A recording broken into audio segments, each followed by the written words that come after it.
Este es el podcast de Joven Verdadera, una voz en medio del ruido, guiándote hacia tu significado, valor y propósito en Cristo.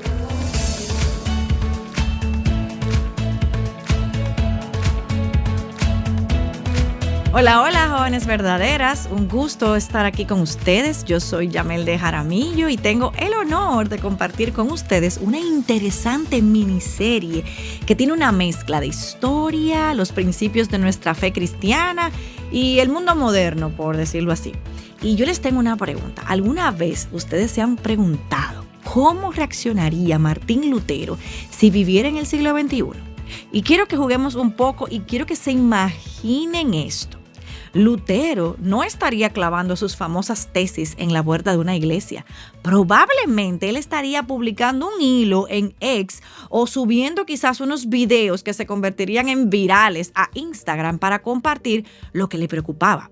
Pero, más allá de la fantasía y volviendo a la realidad, yo me preguntaría, ¿cómo protestaría Lutero hoy sobre temas que nos rodean actualmente en este mes con respecto a Halloween o al Día de los Muertos?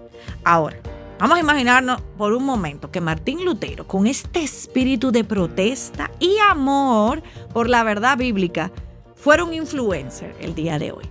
¿Ustedes creen que Lutero se dejaría llevar por las corrientes culturales de Halloween o del Día de los Muertos? Y yo pienso que es interesante ver que ese enfoque que tenía Lutero en la sola escritura y la pureza que tenía que tener el culto cristiano a Dios y la pureza de las escrituras. Así que con esta introducción que yo acabo de dar, quiero invitar a mi amigo José Alberto Ortiz, que va a estar acompañándonos en esta miniserie y es quien nos va a enseñar mucho sobre este tema. Hola José, ¿cómo estás? Hola Yamel y hola a todos los oyentes de este espacio. Muy agradecido del Señor por tu invitación. No, nosotros agradecidos de eso. Y José, ya antes de entrar en tema, me gustaría que nos digas rápidamente a qué te dedicas, dónde vives y sobre todo, José, ¿por qué te apasiona este tema? Vivo en Santo Domingo, capital de la República Dominicana. Estoy casado desde el año 2010 con mi amada esposa Priscila. El Señor nos ha regalado 2 hijos, a Renata de 9 años y a Jaime Alberto de 8. Y por la gracia de Dios somos una familia cristiana que vive para el Señor. Proveo para mi hogar a través de mi ejercicio como abogado, especializado en el área de litigios. Y tuve la oportunidad de estudiar una maestría en cosmovisión cristiana, donde estos temas de la historia de la iglesia y la historia de la reforma se hacían muy presentes.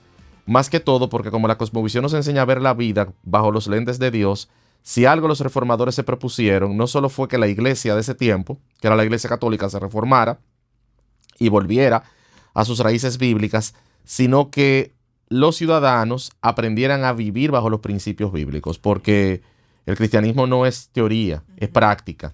Y se trata de poner en práctica las palabras del Señor Jesucristo. Amén, amén. Bueno, José, entonces vamos a empezar de una vez con el tema. Y te tengo varias preguntas. La primera que tengo es, ¿cómo los reformadores protestantes, ¿verdad? Como Lutero y Calvino, pero Lutero principalmente, veían la necesidad de purificar y de reformar la iglesia? O sea, y sobre todo, José, de influencias paganas o no bíblicas.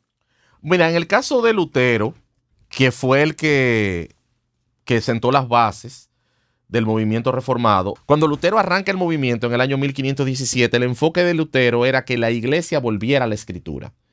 Lutero reacciona ante la corrupción de la iglesia, sustentado en la venta de indulgencias. Para explicarle al público, las indulgencias eran documentos que llevaban la firma del Papa, los cuales te garantizaban perdón de pecados y la gente los compraba.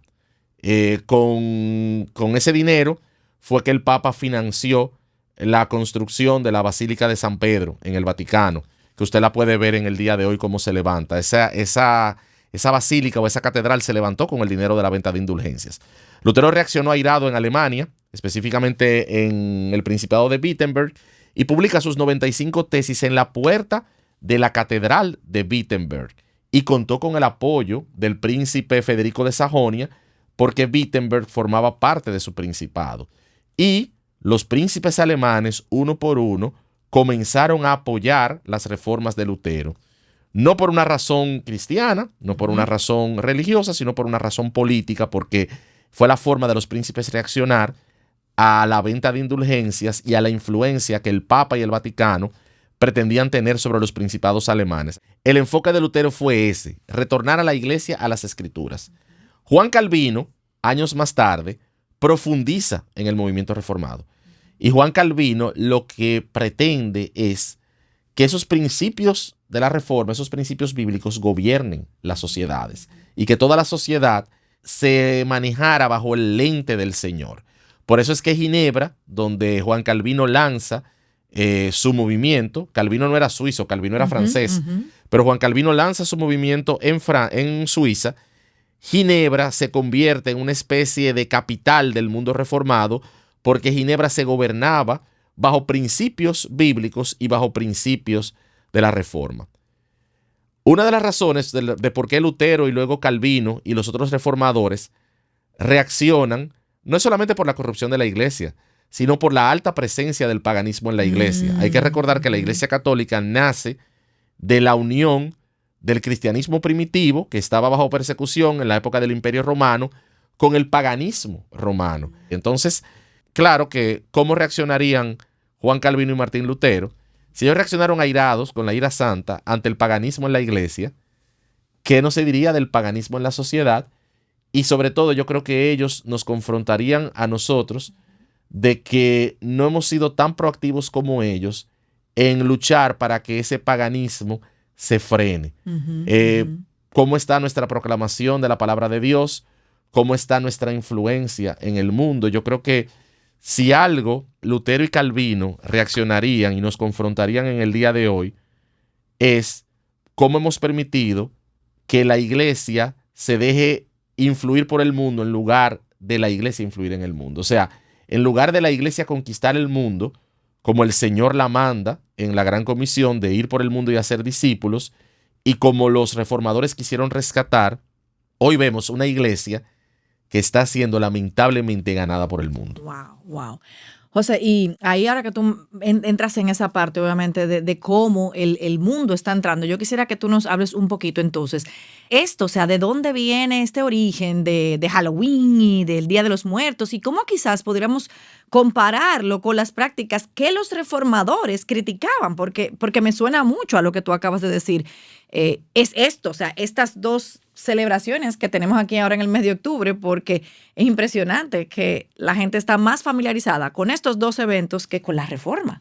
Claro, y fíjate cómo países que se desarrollaron bajo la influencia de la reforma, porque la reforma no solamente ganó Alemania o los territorios alemanes, la reforma ganó Holanda, ganó Suiza, ganó Suecia, ganó Finlandia, ganó Dinamarca, ganó Noruega.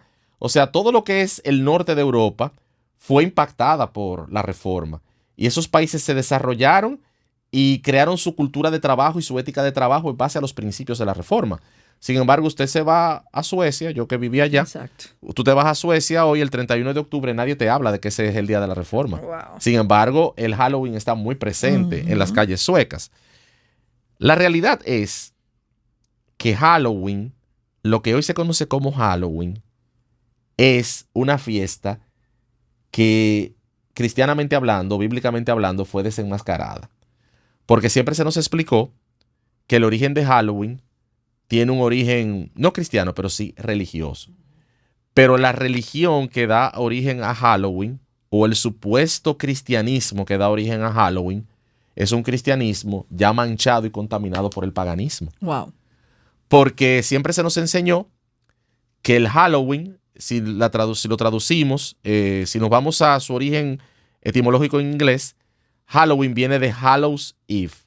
Hallows Eve quiere decir víspera de Todos los Santos, porque el día 1 de noviembre la Iglesia Católica celebra la fiesta de Todos los Santos y el día 2 de noviembre la Iglesia Católica celebra la fiesta de los fieles difuntos. Entonces la Iglesia Católica, cuando comienza a avanzar en Irlanda y en Escocia, bajo la influencia de este señor, que luego la Iglesia Católica lo canonizó, San Patricio, que incluso en Estados Unidos y en Irlanda se celebra el Día de San Patricio, donde la gente se viste de verde. San Patricio es que gana para la iglesia esos territorios y le predica a las tribus bárbaras, a las tribus celtas. Ahí, el 31 de octubre, se comienza a celebrar en la iglesia de Irlanda y Escocia una fiesta que es la víspera de Todos los Santos y la víspera de los fieles difuntos. Okay. Sin embargo, esa fiesta que comienza a celebrarse es una fiesta donde se mezclan el ritual católico con los rituales celtas. Porque, ¿qué pasó? Cuando la iglesia católica, el catolicismo llega a Irlanda y Escocia, ¿quiénes estaban ahí? Las tribus celtas.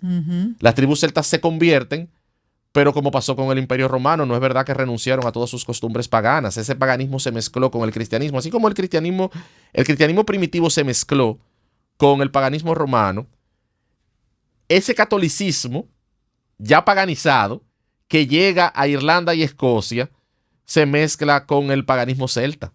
¿Y qué podía parir eso? Un desastre.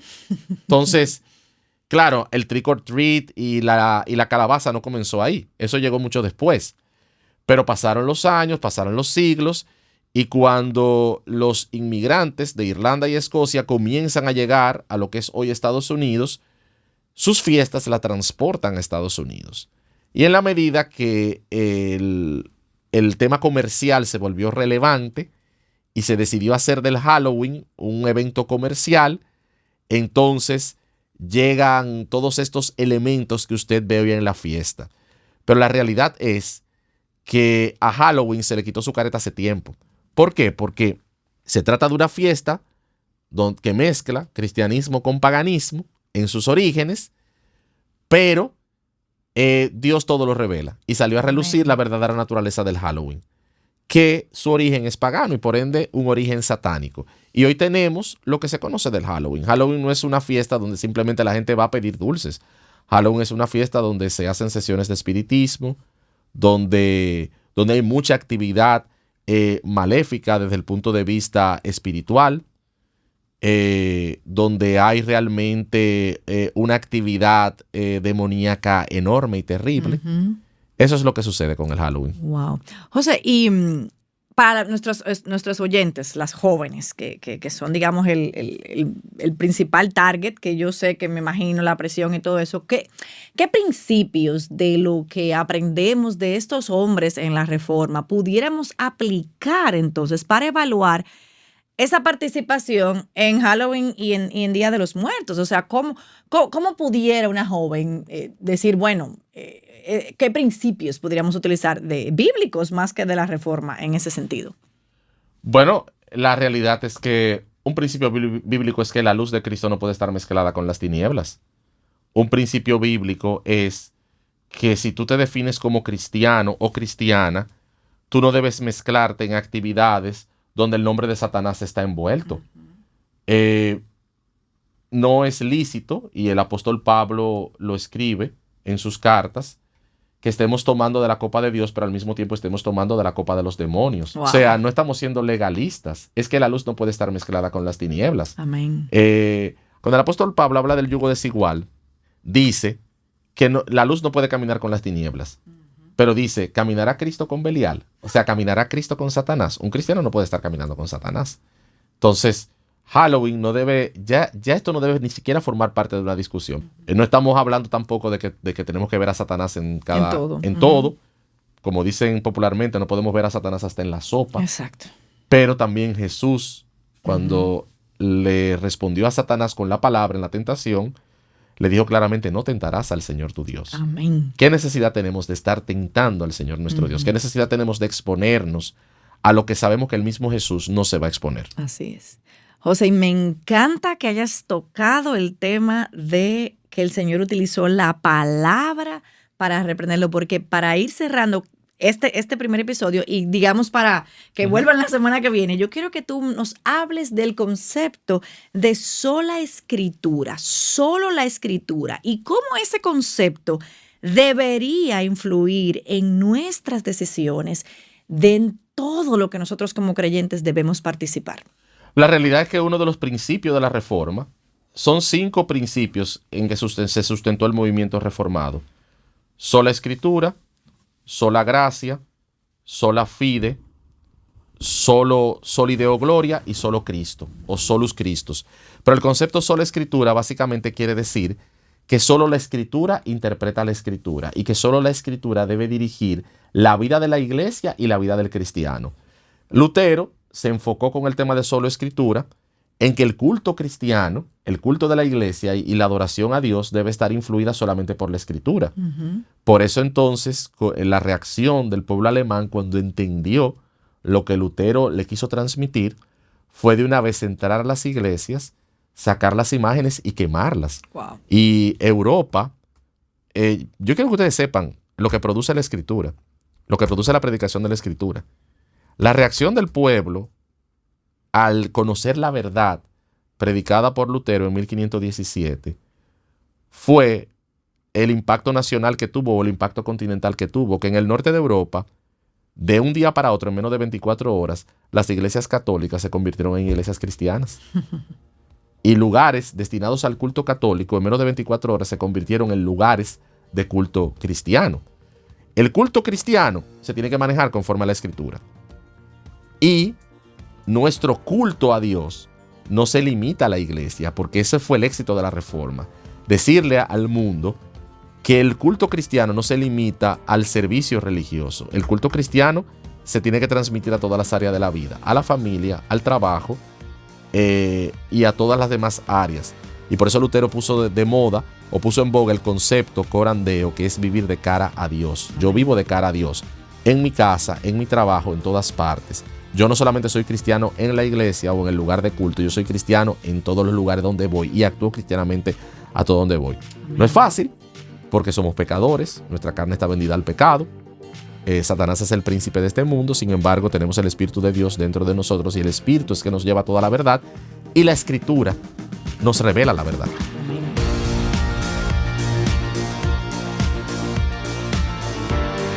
Bueno, y ahora vamos con el momento de la verdad.